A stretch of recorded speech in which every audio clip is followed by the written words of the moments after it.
Hello,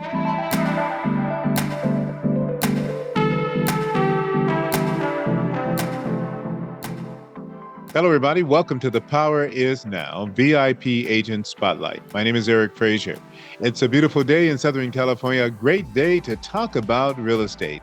And I do that, folks, with extraordinary real estate professionals across the country. They join us for interviews about their markets. They talk about real estate strategies. They are VIP agents, and we happen to have one with us today, David Crabtree. He's a VIP agent of The Power Is Now, which means that he has his own podcast and television show, even magazines. He's an extraordinary leader in his community with the Sotheby's in the Central Coast, and he's with us here today to talk about the real estate business and his market and about his career. Welcome, David, to The Power Is Now VIP Agent Spotlight. Eric, thank you for having me. Thank you, David, for taking time out of your busy schedule to join me on this VIP Agent Spotlight. I'm looking forward to learning more about you and your business in the Central Coast. Why don't we start first with just introducing you to our audience? Provide your name, contact information, and of course, license and number. My name is David Crabtree. I'm the owner and broker of Home and Ranch Sotheby's International Realty in Templeton, California. My license number is 1010921187. I've been in this for a while. You have been in the business for a long time. In fact, how many years have you been selling real estate? Going on 35 years. Wow, 35 years. And you're with a very prestigious brand, Sotheby's International. And I'm looking forward to learning more about that. In fact, before we get into our questions, we have a tradition on this show where we ask all of our guests the power question. And that is, what does the phrase, the power is now, mean to you in the context of who you are and what you do professionally? That's a good question. Thank you for asking. I would say, to me, the power is now would mean in the moment, today. Like most people, I focus on what I need to do tomorrow, next week, next month, projections. And then my brain goes into, the past, things that I could have done better, things I want to improve on, mistakes you've made. And it takes away from what's here today, which is now. That's truly what we have. And it takes discipline to stay in now. So good question. I think power is now is living in the moment and dealing with what's on your table at any given time. Great power is now statement. And I love what you said about when you start thinking about the future and your future plans and what you need to do tomorrow, you immediately start thinking about what you didn't do and your failures in the past. That is so true. Why is it so difficult to stay in the now? I think it's human nature. And I try to discipline myself when I'm talking to somebody to be present and talk with them. When I'm, in a meeting or with a client and my phone keeps ringing and text messages are coming up, of setting it aside and paying attention to that moment. And when I am undisciplined and my small brain is going in 10 directions, I'm less effective. And people that you're working with and trying to help, it comes across. They want you, they need you. And that's where we become the best version of us. David, that is a fantastic power is now statement. What a great perspective, not only just in how you live your life, but in how to, treat customers and give them the attention that they need and desire when they've decided to choose you as their agent. Great power is now statement. So now let's get into about you. You've been in the business for a long time. Uh, how did you get started in real estate? I got into real estate in August of 1990. same month that I got married. A lot of changes going on and simultaneously, but got into real estate. If I'm being completely honest, greed. I got into real estate because I thought, if I got on the inside of the, you know, deal making and heard about transactions before anyone else or opportunities, then I could, quickly take over the world, which, didn't didn't know, don't know much now, knew a lot less then. Um, Life changed once I got in the business and, started meeting with people. That was a paradigm shift for me. So I can understand, wanting to be on the inside. I mean, it is truly the insiders that get all the great deals, right? And that being a motivating factor to make money.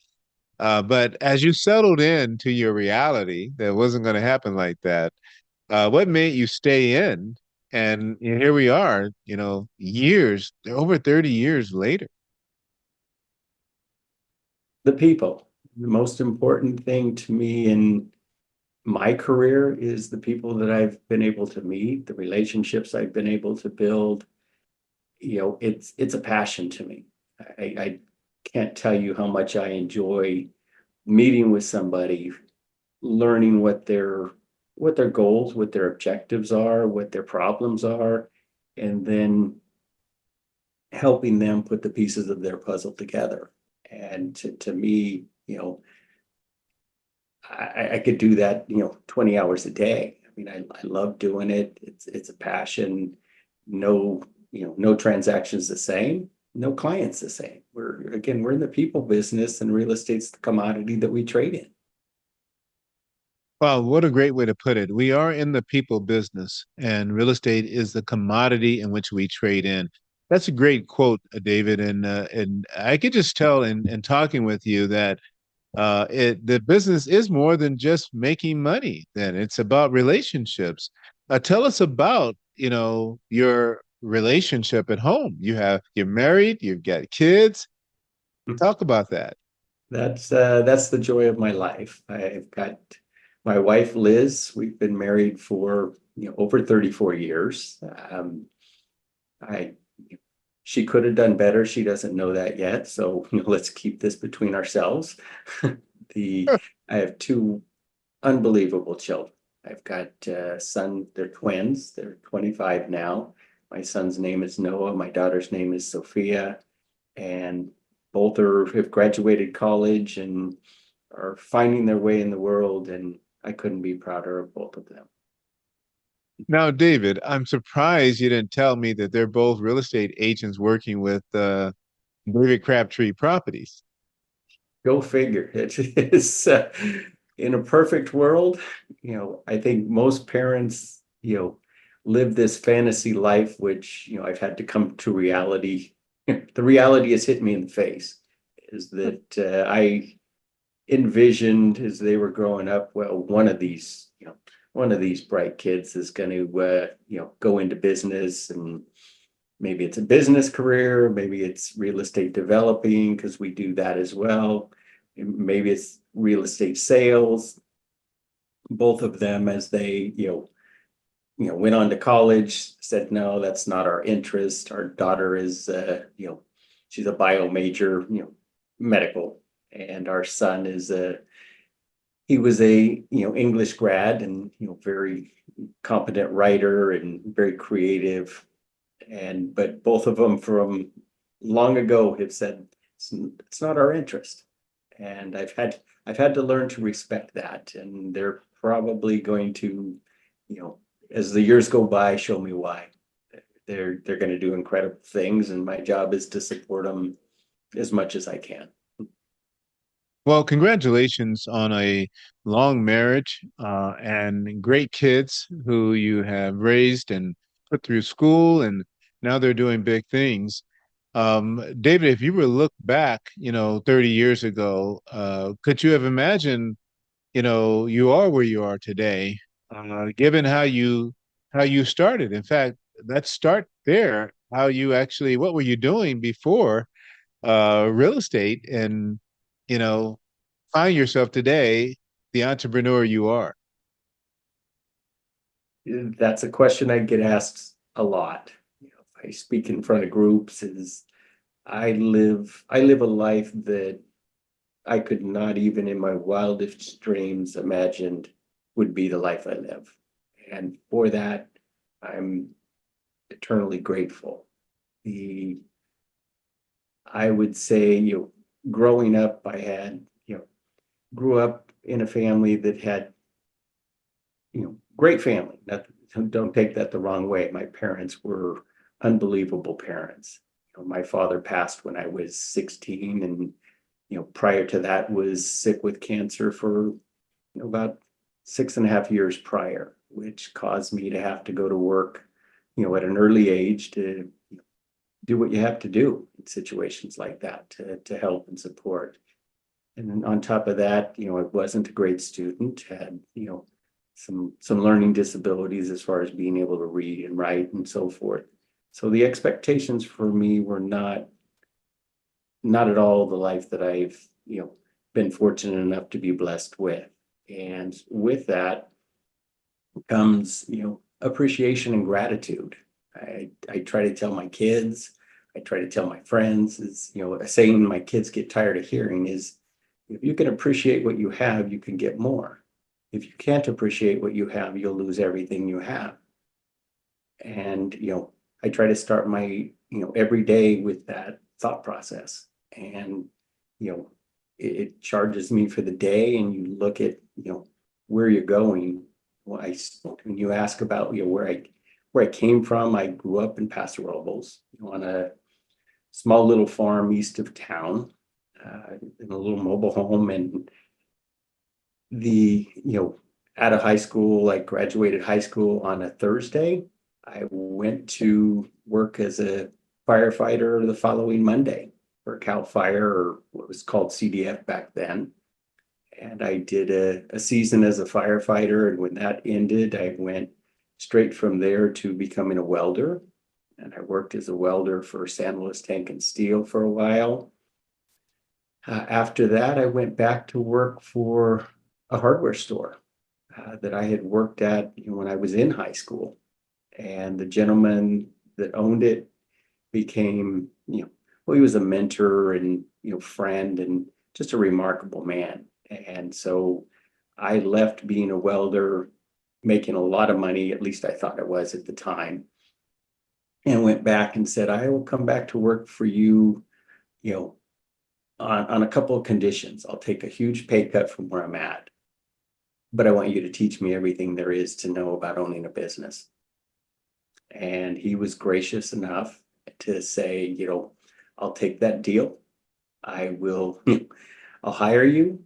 And, and I told him as part of my spiel or my pitch at the time that, and he was a workaholic, that I would show up before him and, leave after him. And to him, that was a challenge, which one I should not have put on the table, but I made it through. But one of his conditions at the time, he told me, he said, that's fine. I'll teach you everything I know. And he said, you're good with people. You're good at sales. He goes, but you're going to have to go back to college. You're going to have to go to college. And I said, that's not an option for me. I said, I'm not a great student, and I just want to know how to own my own business. I want to work for myself. And he kind of looked at me and smirked, and he says, I don't care if you get a degree. I don't care what college you go to. He says, there's certain things you're going to need to know. You're going to need to know accounting. You're going to need to know marketing. You're going to need to know certain things to succeed in the business world. And he said, you're just going to have to do that. And I asked him, I said, well, if I'm supposed to be here, outworking you, how am I supposed to do that? And he kind of looked at me and, smiled, and he says, well, that's your problem, isn't it? He says, you're going to have to take night classes. So I did. I took some classes, I don't even know if I passed or failed, but I went every day and, brought the homework home, and, he even helped me with some of it to understand it better, and, was very helpful. And I ended up managing, some hardware stores for him. And, I was at that time 18 and, bought my first house when I was 19. So while I was working at the hardware store. And then shortly thereafter, I left and went to work as a group supervisor, which is the same as a prison guard for the California Youth Authority. And I worked for the Youth Authority for 10 years, 10 years and 1 day. I left after 10 years so I could keep my retirement and, pension, etc. And while I was working for the Youth Authority, I ended up, opening a clothing store. I think I had worked for the Youth Authority for a couple of years and then took that on. And then shortly thereafter, I started working for the Youth Authority in 1986. And in 1990 became a real estate agent. So I had the full-time job for the Youth Authority, full-time job for real estate, and a business, which was full-time. So didn't leave a lot of sleep time. Well, you And certainly weren't afraid of hard work, that's for sure. Working on a job, owning a business, and selling real estate. Were you successful right out the gate in selling real estate? I was very fortunate because working for the Youth Authority in an institutional environment, I would show up every day to work my 8-hour shift and talk to people about real estate all day long. And so my first group of clientele were people that worked at the prison with me, and I've still have some of those relationships today, and I got a lot of them, those co-workers into their first homes, which now we've sold and resold multiple times over. And when I left the Youth Authority, in that almost that same month or a couple month time frame, I bought out the other partners in the real estate office. I, got rid of the clothing store, so then I was really truly real estate full time. And I can't tell you how many people that I worked for or worked with in the state system that kept coming to me when they knew that I was leaving and said, are you crazy? You're leaving a job that has great benefits and pay, and what if real estate doesn't work? And my answer was very, always the same. I said, failure's not an option. I said, if I have to work 3 jobs and work at a donut shop at night, I will. And fortunately for me, real estate, continued to take off. I'd always had decent clientele, but it really blossomed at that point. I kept doing Wow. that and stayed in real estate. We got into building some homes, doing developments, and then later in my life, got involved in banking. First, it was private loans, and then sitting on a couple bank boards, and then with some people a lot smarter than me, we ended up starting a bank. We founded American Principles Bank at the time, and then changed the name to American Perspective Bank. And do you still own this bank today? No, that bank was, we were very blessed and fortunate to start it at a time when there was access to capital and investors, and raised a little over 42 million. And then the bank was sold for a little bit under 300 million. Wow. Wow. Well, so David, man, what an extraordinary life you have lived, and what an incredible journey all the way to, from your humble beginnings to, owning a real estate company, a development company, a bank, and here you today sit as the owner of Sotheby's Homes and Ranch in Templeton, California, a successful real estate operation, and you're well known and highly respected in your community. Um, that's a You have to be pretty proud of yourself, and I'm sure your wife, your family. Is your mom still with us? Is she aware of your success? No, my mother passed several years back, but Mm. fortunately, she was here to see some of the major changes in my life, and I was, that was, I think always has kind of been a driving force to me, was to be able to make, her and my father proud. For those of you just joining us, we're talking to David Crabtree. He's a broker owner of Sotheby's International Home and Ranch in Templeton, California, the Central Coast, and you've just heard his story. And what an amazing journey it is. And we're just getting started, really, on the VIP Agent Spotlight. If you're interested in buying or selling in Templeton, California, you want to reach out to David. David, before we go to a break, why don't you provide your contact information one more time to those who are listening to the podcast or watching us on television, how they can reach you to help them achieve their goals in real estate. Thank you, Eric. My contact information is, I'm located at 412 South Main Street in Templeton, California. That's our office location. Physical office locations are not as important as they used to be, but we have a nice office. My phone number, office number 805-434-9700, or my cell phone, which anybody can call me on, is 805-459-9261. And my website is davidcrabtree.net. So, folks, when we come back, we're going to talk about, the business of real estate. And David's very passionate about it, and he has a lot of expertise. So hang in there with us for part 2 of the VIP Agent program, where you're listening to The Power Is Now. You're watching The Power Is Now TV. We'll be right back. The Power Is Now magazines are the leading resource for real estate agents, mortgage bankers, entrepreneurs, and small home ownership businesses, providing leaders with business strategy information, resources, and tools through PIN, Real Estate, Programming Guide magazines. Stay up to the minute with real estate news and information from industry experts. Subscription is free. Sign up today. ThePowerisNow.com. ThePowerisNow.com.